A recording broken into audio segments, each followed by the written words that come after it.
When Biden was confronted, he confirmed his meeting with Ahmed, saying Pakistani intelligence was indeed funding the Taliban. Sir, one question.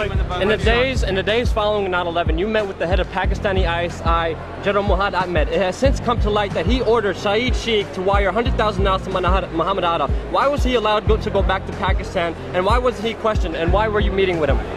I met with him to deliver a message that if he didn't stop supporting the Taliban, we would take him out. Why did we let him go? We let him fly freely. We never investigated him. We never even looked into him. Look, there's a thing called diplomatic passports. We did not arrest Khrushchev when he came. But he financed the hijackers, and you let him go, and he's free. He hijacked the hijackers. No one knew he financed the hijackers. It's wired. As they say, get a life. He would later state that the information was indeed classified. How did you know the ISI was helping the Taliban, sir? How did you know they're helping them out? It is classified? Pakistan was set up as the silent funding arm of the hijackers. They were used as a launching base for the occupation of Afghanistan. To review, we have just learned that many of the hijackers had ties to U.S. military installations, the FBI, and the CIA. That both Israel and Pakistan have classified roles in 9/11 to this day, and the man who co-chaired the initial investigation into 9/11 stated this information would be classified for at least 20 to 30 years. Virtually none of this information was in the 9/11 Commission report. Instead, you are expected to believe that Osama bin Laden carried out the attacks alone. Yet 2 wars and 7 years later, he's still on the loose. The bipartisan commission was full of insiders who whitewashed the events of that day to the point it was comical. 5 years after the horrors of 9/11, there's a new way to look at those unforgettable images. Through color, caricature, and captions, comic book veterans Ernie Colon and Sid Jacobson have brought to life the 9/11 Commission Report. It took a year and a half to distill 600 pages down to less than 150. When you hear about the idea of the 9/11 Commission Report as essentially a comic book, your first reaction is, what are you, crazy? It's accurate. I mean, the graphic version is accurate. That's what happened. Thomas Keane was the co-chair of the commission with Lee Hamilton. They would write a book together called Without Precedent. In it, he would claim that NORAD and the Pentagon did not tell the truth, and that indictments were considered. If the report itself wasn't accurate, how could the comic book be? Thomas Keane is now traveling the country in order to instruct teachers on how to teach 9/11 to their young, impressionable minds. The 9/11 Commission was such a cover-up that Max Cleland, an appointed member, went off on Wolf Blitzer. A deal announced yesterday between the White House and the Commission investigating the September 11th attacks is proving to be rather controversial. Under the agreement, only certain members of the Commission will be allowed to review classified documents from the White House, and their notes will be subject to administration review. Today, some relatives of people who were killed in the attacks criticized the agreement, and our next guest, who's a member of the commission, claimed the deal is disgusting. Former Georgia Senator Max Cleland, a Democrat, joins me here. Well, you've used the word deal 3 times. I don't think the 9/11 Commission ought to be making deals with our own government under the responsibility we have from the Congress and our responsibility to the American people to get all the facts about all the commissioners. Look at those facts. Now, we've had to subpoena the FAA for those documents. We've had to subpoena NORAD for those documents.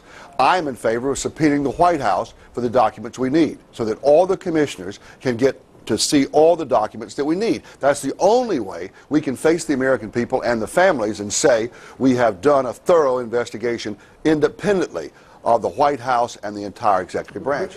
The President has said only a minority of the Commission can see a minority of the documents, and then they have to clear what they're going to say to the rest of the Commission with the White House. If you're one of those 4 that gets to see these documents, would that change your opinion? No. They don't want any more eyeballs to see their documents than they can possibly get away with. It's a scam. It's absolutely disgusting. Cleland would later resign. Well, they have something to cover up, and the 9/11 Commission, of course, was a master cover-up. We know that. The question is what it was covering up. I don't believe the reports on September 11th put out by the 9/11 Commission or by Congress. I've seen one put out by the 9/11 Commission, and it was basically hundreds of pages of nothing. It was very generic. It was very indirect, indistinct, devoid of facts, devoid of hard positions. It was things like mistakes were made. We need to improve human intelligence. This is nothing. I mean, it's like, yes, I stand for truth, justice, and the American way. But it was vapid. It was a waste of time and money, but gives the impression that, oh, yes, the government is doing something, the government is studying the issue. Well, what makes me really disappointed, and that's an understatement, is that Congress's role is oversight. And Congress, even today, you'll see members of Congress saying, well, we haven't implemented everything that the 911 Commission recommended. And the 911 commissioners have said that the administration obstructed them, lied to them. The staff statements were described by various commissioners to be an indictment of the FBI in particular, but also an indictment of the CIA. I don't think the chairman and I have ever characterized the staff statements as an indictment. It's possible others have done that. We have not. And Tom and I have heard repeated praises from people in your business, in the media business, thanking us for the quality of those statements. I would second that, and by the way, I never, ever would correct the Vice Chairman, but I'm afraid I did characterize one of those statements as an indictment. So how can you start with a document that you know is false and take that to the American people as a document by which Congress's accomplishments should be measured? Dennis Kucinich would present 35 articles of impeachment against the Bush administration in June of 2008. He would stand before the House for almost 3 hours before reading the last few articles, which were regarding 9/11. He alleged that the administration had not acted on specific warnings prior to 9/11, that they had attempted to cover this information up, and they had tried to stop any commission from being organized in regards to investigating the attack. Article 33.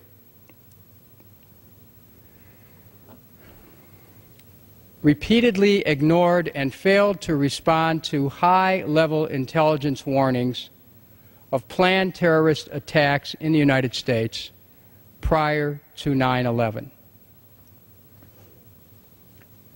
In his conduct while President of the United States, George W. Bush, in violation of his constitutional oath to faithfully execute the office of President of the United States, and to the best of his ability, preserve, protect, and defend the Constitution of the United States, and in violation of his constitutional duty under Article 2, Section 3 of the Constitution, to take care that the laws be faithfully executed, has both personally and acting through his agents and subordinates, together with the Vice President, failed in his constitutional duties to take proper steps to protect the nation prior to September 11th, 2001. So the congressional report was redacted, and the 9/11 Commission is a cover-up. Yet our supposed leaders continue to propagate fear of the boogeyman and his disciples. I do believe that Al-Qaeda has now made it part of their global effort to destroy everything we stand for and we believe in. I'm running for President of the United States because I believe the greatest challenge of the 21st century is that of radical Islamic extremism. I believe it's there. I believe it's all over the world. I believe it's a fight, a struggle between good and evil, everything we value and believe in versus everything that is evil that wants to destroy everything America stands for and leads. And I believe